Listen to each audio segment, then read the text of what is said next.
get some self-awareness. Like, you can buy it at the store like a water bottle. Don't be passive about it though, and know that what's for you is for you. All right, so today, as you can see, I've been posting these videos every single day, and I pretty much challenged myself. There were two people that initiated this challenge, AB Academy, Avery from AB Academy, and Gloria, which is Glow. Oh, she goes by Glow.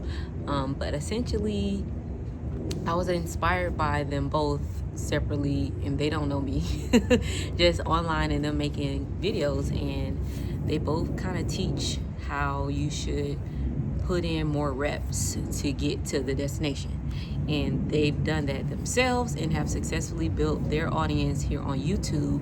And for Gloria specifically, this isn't her first social media platform she's grown. She has been on Twitter, she's on Instagram really heavy, and Threads, and so now she's been focusing on YouTube, and she's been posting videos every single day. So I was really inspired by them too. I feel like AB planted the seed, and then Gloria like has been watering it. So I don't even know I'm putting that in the video, but we here today, and as you can see, it's gloomy outside. But I wanted to of course come to you again, and let's talk through an idea together. Let's kind of talk through this concept. All right, so as you can see on my hat, if you can't, it says Wanderlust. So many moons ago, I knew for a fact that I was going to travel the world. I knew that every time I saw a travel channel or something on the TV guide, this was before, way before Netflix and things like that. You had to watch the TV guide, scroll until you saw something that you wanted to watch, then you would turn to that channel. I don't know why I just explained that, but anyways, so I essentially would always just gravitate towards documentaries, anything related to wanderlust, travel, getting and being somewhere that is not where I'm from.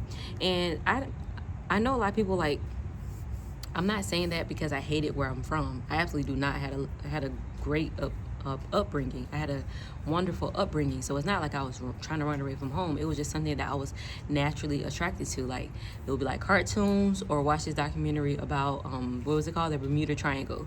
Like, I'm choosing the Bermuda Triangle every single time.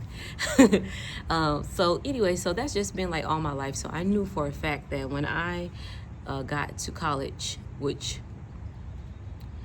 let's see, how can I explain this? I had been wanting to travel. I used to sign up for programs that will like had some type of connection to Australia and New Zealand, and they would like send you advertisements to go to these camps, and the prices were crazy high, but I still just wanted the magazines. I still just wanted the stuff, and I still just held on to this little bit of hope that I could possibly go one summer. I never did, but the summer after I graduated high school, the summer after I graduated high school, I was a camp counselor. And when I tell you, and it was an overnight camp. I've never been to an overnight camp. I've been to plenty of camps, but I've never been to an overnight camp. And if you remember Disney Channel, there was a show called Bug Juice, and it was all about overnight camp. And then Parent Trap was like my favorite movie. Like, all things camp. Like, I don't know. I just really have always been attracted to these type of things. So nonetheless, it was like I got paid pennies, okay? Pennies.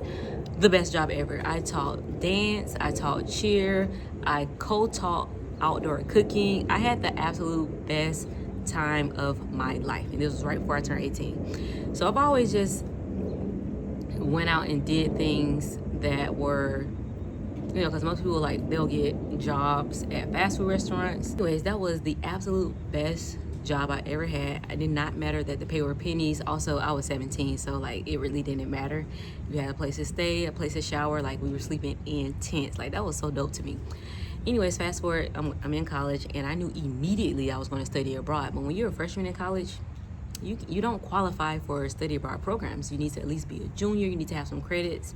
But I found a workaround once my friend told me that Spanish was hard at our university. I found a workaround in this program that was not connected to my college, and baby, I was gone. First thing smoking. I got my passport March 2008 at 18 years old, and I didn't know how I was going to pay for this program, but I made it work, and I went to Barcelona, Spain. 2 years later, now that I qualified for actual study abroad programs at my school, Georgia State University, let's go Panthers, whoop whoop, I went with one of the programs that I was in, and we traveled to 5 countries in Europe.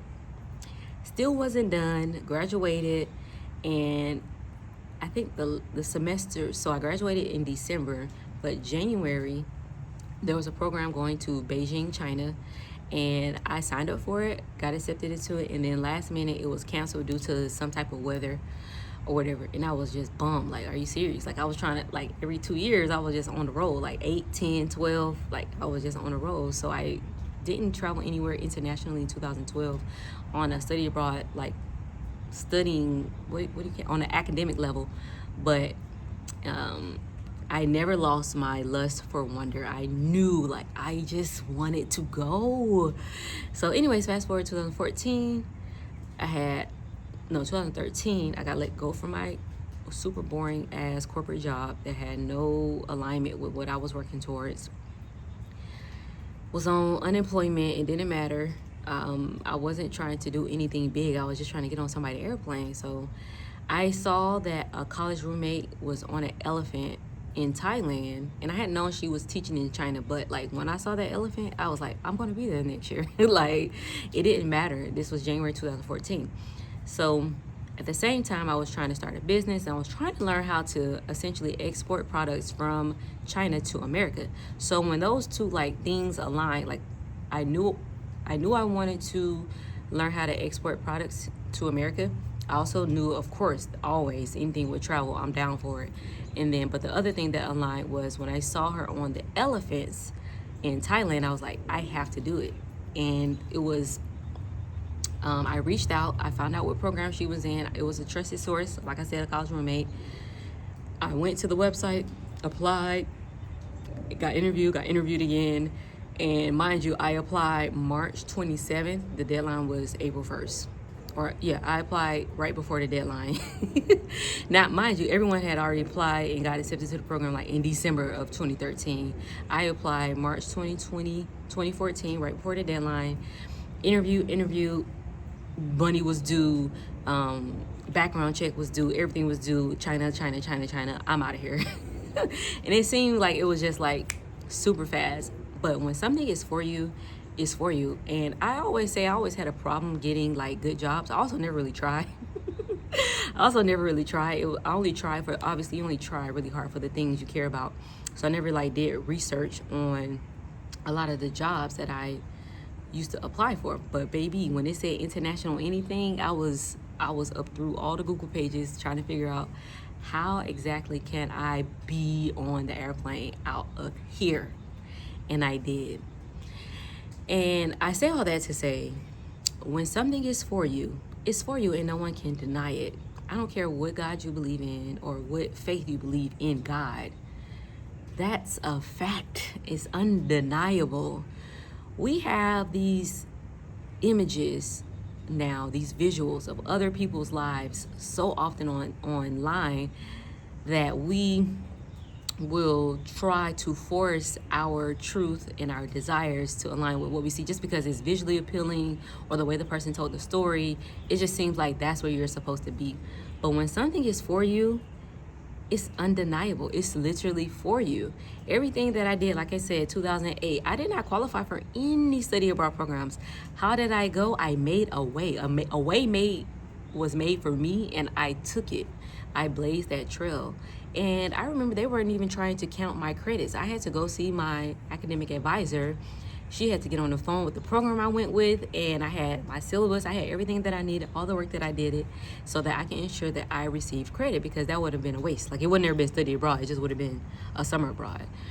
And so, like I said, when something is for you, it's for you. So I know, like, right now, a lot of people are addicted to doom scrolling instead of putting your time into your own craft, instead of putting your energy and effort into making your desires a reality. A lot of it has to do with you're probably choosing someone else's dream as yours and haven't even separated the two. What's for you is for you, and you're not going to even have to work hard for it. Maybe hard is not the word. You're not going to have to work in a way that's against who you are for it. And I know this for a fact, right? I know for a fact that certain paths aren't for me. It's nice that someone else is enjoying it and they're seeing success on that path, but at the same time, I can cheer for them and know that it's not for me. That's called not being a hater. And just having that like emotional intelligence to know who exactly you are. Like, you'll hear someone's opinion and you respect that person, but that doesn't mean because you hear their opinion that it becomes your opinion. It becomes a part of your opinion, or your, like, who you are. So when you are online doom scrolling or talking, having conversations with people, or you're watching movies and all these things are going on, and you're really being taken out of your world into someone else's, enjoy for the ride, but you have to remember what aligns with you, and that what's for you is for you. Now, I'm not saying to be passive and just allow life to happen and expect things to fall in your lap. You still have to go get the things that you want. I have many more stories unrelated to travel, but I thought it was appropriate because I had this hat on. Also, it's raining and leave out. Yeah. But yeah, so that all comes down to like your identity. And I know people was like, oh, why is everyone talking about identity? Because we now have the verbiage to express our feelings and thoughts. But who you are as a person is very important, and knowing who that person is and knowing the person you want to be, even if you aren't her right now, is essential when you are creating that vision for your life. And I talk about writing your anti-vision because a lot of us know exactly who we don't want to be, what we don't want to experience, far before we know what we do want to experience. So I really, really try to drill down on you creating your anti-vision. But I'm not trying to talk too long. I just say all this to say, what's for you is for you, and you can't be passive about finding it. Kind of do a moment where you're going to have a moment where you are sitting down and like kind of collecting data on yourself. It's crazy how these big tech companies, your other people have so much data on you. It's time to get the data on yourself. Yes, that's what we're talking about today. So today we're going to talk about how you're going to collect data on yourself so you know exactly where you're transforming to. And I want to say that the transformation is not all about hard work. It's really about rewiring your biology. And so when you have something that's for you, you can't be passive and sit back about it. You have to know what you want, and you have to go for it. And just remember that self-awareness drives all intentional change. So that's literally the whole premise of this video. Self-awareness drives all intentional change. If you want to experience what it is that you continuously dream about, desire, write about, and script, self-awareness is the number one step. Your identity, how you identify. You have to be honest with yourself so you can re-educate your biology and update your software. That means not looking at the visuals and the outcomes of other people's lives. Yes, turn it off. The Pinterest boards, all of that, like that. You can use that as kind of concepts, but only you know what you've been attracted to for all of these years, okay? And know that your brain is the power center, the nucleus of the computer, that is the body that you're currently animating. So you have to continue to upgrade that software to make sure that it's aligned with who you are. And if you're sad right now, if you feel like you're out of place, if you feel like you haven't arrived at where you want to arrive, just know that, one, you're not alone. And that's not to just soothe your feelings and to make you feel better. That's just the honest truth. Everyone is on different parts of their paths at the same time in their own lives. Instead of worrying about you not being somewhere at a specific age, date, and time, I want you to instead focus only on you, because the reason that thought comes up is because, again, you're comparing. So you have to log off, get some self-awareness. Like, you can buy it at the store like a water bottle. Don't be passive about it, though. And know that what's for you is for you. And I don't know who I'm speaking to today, but I know that it's easy to fall off your game. It's easy to go through all your ideas. It's easy to have a museum of ideas and you don't know where to start. Start with what's for you that you haven't been able to get away from. That's where your power lies. Is what you have not been able to get away from, whether you found it at 5 years old, 15 years old, or 50 years old. If you can't stop thinking about it, it keeps finding you. It keeps announcing itself in different codes and dreams and prayers. That's for you. And baby, when I tell you, once you go like this to what it is you want, nothing can stop you. You have to remember that you can't get it wrong and you're unstoppable. Once you believe that and you embody that, I don't know what just flew over me. Okay. Once you believe that and know that without a doubt that what's for you is for you, nothing can get in your way to change that except you. So you need to upgrade the software, that's your brain, to recognize, baby, this is the direction we're going, and I'm going to get aligned, and we're going to get aligned for this transformation, and keep walking one step at a time, blazing your trail that God has for you, whatever you believe in. But if it's for you, baby, the highest has said so. It's written in stone and nobody can take it away. Okay? All right, remember to have a beautiful day. Remember to have a beautiful day. And again, my name is Spivey Jade. If this resonates, be sure to like, subscribe, and share. Over here, we talk about mindset mastery, transformation, and living the fulfilled life that we were called to live, because what is yours? All right, that's it. That's all. Have a wonderful day. Stay safe. Peace. You're beautiful. I hope you know that. I hope you know